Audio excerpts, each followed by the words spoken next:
Mamluk berdiri pada pertengahan abad ke-13 Masehi. Kehadirannya memiliki hubungan dengan dinasti sebelumnya, yaitu dinasti Ayyubiyah. Hal ini terjadi karena orang-orang yang terkait dalam dinasti Mamluk adalah budak-budak yang bekerja untuk dinasti Ayyubiyah. Kata Mamluk sendiri bermakna budak. Mereka pada awalnya adalah para tawanan penguasa dinasti Ayyubiyah yang dijadikan sebagai budak. Kemudian, para budak tersebut diberi pendidikan militer dan agama untuk selanjutnya dijadikan sebagai tentaranya. Tentara Mamluk pada umumnya berasal dari daerah Kaukasus dan Laut Kaspia. Di Mesir, mereka ditempatkan di Pulau Raudah di Sungai Nil untuk menjalani latihan militer dan keagamaan. Karena itulah, mereka dalam ketentaraan pada masa itu adalah tentara yang berasal dari suku Kurdi. Penguasa dinasti Ayyubiyah mengeluarkan suatu kebijakan dengan menempatkan budak-budak tersebut sebagai kelompok yang terpisah dari masyarakat. Pada masa Al-Malik As-Saleh, ia menerapkan hubungan simbiosis mutualisme dengan menjadikan para tentara budak ini sebagai pengawal untuk menjamin keberlangsungan kekuasaan. Sebagai imbalannya, mereka mendapatkan hak-hak istimewa, baik dalam penghargaan yang bersifat material maupun dalam karir kemiliteran.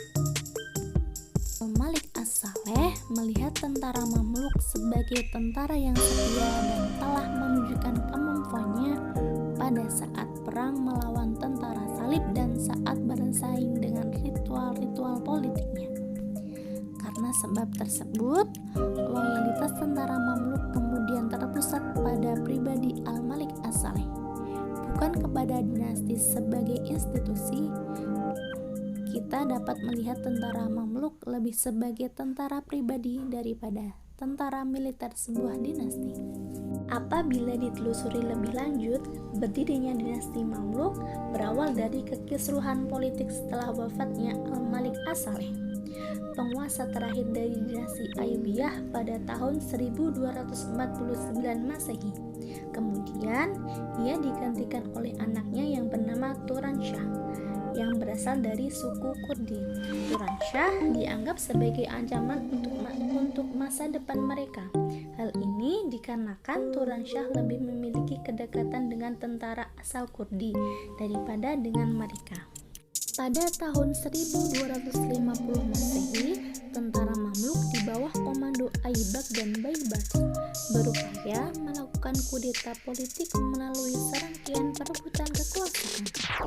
Puncaknya, mereka berhasil membunuh Turansyah, istri Al-Malik Sajarah Ad-Dur, seorang yang juga berasal dari kalangan budak Turki atau Armenia. Ia berusaha untuk mengambil kendali pemerintahan dengan menjadikan dirinya sebagai sultan pertama, sesuai kesepakatan dengan golongan Mamluk. Kepemimpinan Ad-Dur berlangsung 3 bulan ketika para amir memilih kerabatnya yang juga panglima utama kerajaan Iyuddin Aibak sebagai sultan. Ia kemudian memutuskan menikah dengan pemimpin Mamluk tersebut dan menyerahkan tampuk kekuasaan kepadanya sambil berharap dapat terus berkuasa di balik layar. Selanjutnya, untuk mengambil simpati keluarga Ayyubiyah, Aibak mengangkat seorang keturunan Ayyubiyah yang bernama Musa sebagai penguasa. Namun, Musa pada akhirnya dibunuh juga oleh Aibak. Dengan tewasnya Musa di tangan Aibak, keberadaan dinasti Ayyubiyah pun berakhir dan menandai awal kemajuan dinasti Mamluk. Sebelum kita membahas lebih lanjut mengenai perkembangan dinasti Mamluk, akan lebih baik jika kita mengetahui kategorisasi penguasa dinasti Mamluk. Kita membaginya 2 dinasti besar. Yang pertama, Mamluk Bahri. Pada awalnya adalah budak-budak yang dibeli Sultan As-Saleh dari dinasti Ayyubiyah, yang menempatkan budak-budaknya di pulau kecil Raudah di banjaran Sungai Nil. Di pulau ini, para budak pendidikan agama dan kemiliteran, karena mereka memang disiapkan menjadi pengawal sultan. Kebanyakan mereka berasal dari ras Turki. Yang kedua, Mamluk Burji. Mereka terdiri atas budak-budak yang diimpor selanjutnya. Awalnya mereka juga dimiliki tugas seperti pengawal. Akan tetapi, kelompok ini dibentuk oleh Kolawun, Raja Mamluk Bahri. Kebanyakan mereka berasal dari Sirasius. Kemudian ditempatkan di menara-menara benteng. Keseluruhan dari Raja Dinasti Mamluk berjumlah 47 orang, 24 dari Mamluk Bahri dan 23 orang dari Mamluk Burji. Perkembangan awal dinasti Mamluk. Aibak membangun kekuasaan para Mamluk di Mesir.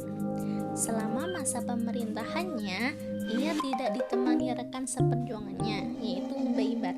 Karena tidak ada persamaan visi, Baibar pergi meninggalkan Mesir dan berdiam diri di Syria akibat kegagalannya menduduki jabatan sultan. Pada tahun-tahun pertamanya, pemerintah Aibak sibuk mengikis legitimasi Ayyubiyah di Suriah, memecat Raja Cilik Al-Ashraf dan mengatasi pengaruh seorang jenderalnya dan menyaingi kepopulernya karena sukses melawan Laos. Pada saat yang bersamaan, ratu tidak hanya berbagi kekuasaan, tetapi mendominasi pemerintahannya. Akhirnya, karena mendengar gosip bahwa sultan berencana untuk menikah lagi, ia memutuskan membunuh Aibak ketika mandi. Setelah peristiwa itu, dikatakan bahwa Ad-Dur dipukul dengan sepatu kayu oleh beberapa budak wanita istri Aibak yang pertama, dan tubuhnya kemudian dilemparkan dari atas menara.